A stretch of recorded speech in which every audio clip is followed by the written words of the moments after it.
Good. Seek joy. Before you begin, did you feel us looking for you? Is that why you stood up? No. Why did you stand up? I thought maybe I'd have a better chance of getting up here if I'd made myself easier to see. Well, don't pay any attention to him because it didn't have anything to do with that. So don't start leaping up around the room.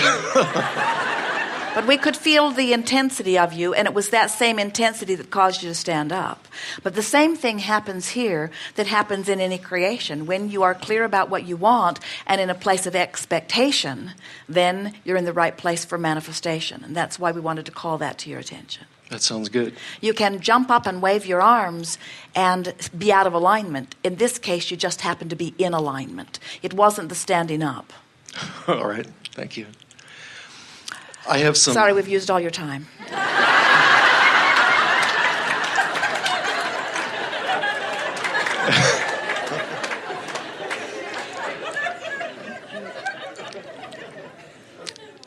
I have some deep, meaningful questions, but I also have some casual questions.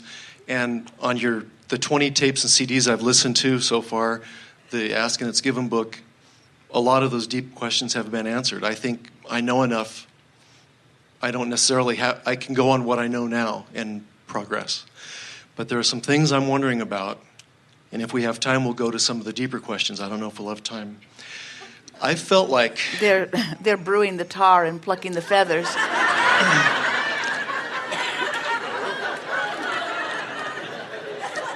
When you were asked about aliens, I felt like it got skirted a little bit, the question. I heard it asked earlier today, and I heard it asked on a DVD. And you refer to, well, they're at a different vibrational frequencies, so they're there, but you can't see them always. My question is, are there physical other life on other planets that's physical like us, that if we go there, we'll see them? Exactly as and you are. And is that... Except that to go there and see them, you would have to approach them through the birth channel in other words, you are not going to get into your spaceship and fly there. Why not?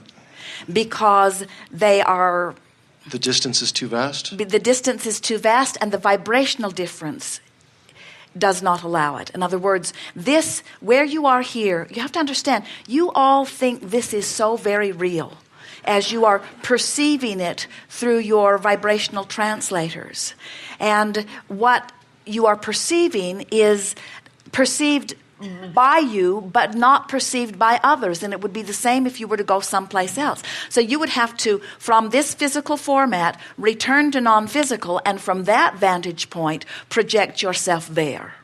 And we don't know anybody doing that, because the leading edge of what you are about is what keeps calling you forward. That's why the pioneer in you, as you want to explore this planet, wants to apply it to that, but it's different. So then there's no other physical beings like us. The universe is void of anything else just like us. No. Okay. Well, if you want to say just like us, but close enough to call it just like us, in the sense that there are other planets with physical characteristics that you would relate to. And there are other planets with physical life that you would relate to, who are eating food and who have language and who are conversing with one another. They're not just like you. If they were just like you, you'd all be in the same place. But they're vibrating a little differently. Enough differently. It's the same thing that we were describing about you cannot set your radio dial on one frequency and hear what's being broadcast on another. And because we know about these vibrational variances, you have to understand that here is the best way to explain it, and we think you will hear it and maybe receive it easily as we describe it in this way.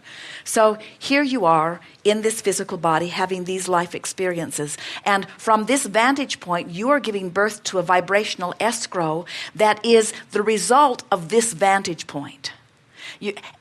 You cannot go to a vibrational escrow that is the result of some other vantage point. In other words, this is the creative sphere in which you have all come to create. And so your future experience is an expansion of this, you see. So then you say, well, that's logical to me, Abraham, but if you take me back to the very root of that which I am, which is source energy, then from that vantage point, don't I have access to that? And we say, yes, that which you might call source has access to all of those vantage points. But from your physical format, you're not making the trip. Okay. You brought up a question about... Now, before you go further, we want to say something else here because it's popping up somewhere else, if you don't mind. And that is, Jerry and Esther became very aware early on that as they are receiving Abraham, they have no way of defining the place we're in a non-place from which we speak. In other words, we are non-physical energy. One woman got up and left a seminar because we wouldn't take claim to any planet. So if we would not tell her our planetary origin, then she could not find us valid. And we're wanting you to understand that everything that you find valid, you are making so from your vantage point. So we are that which we are, and you are deciphering us from your vantage point. And so that which is source is always deciphered from the leading edge vantage point, no matter whether it's this leading edge vantage point or another. Then do you, non-physical beings, do you have physical counterparts down on some of the other planets? Yes. Okay.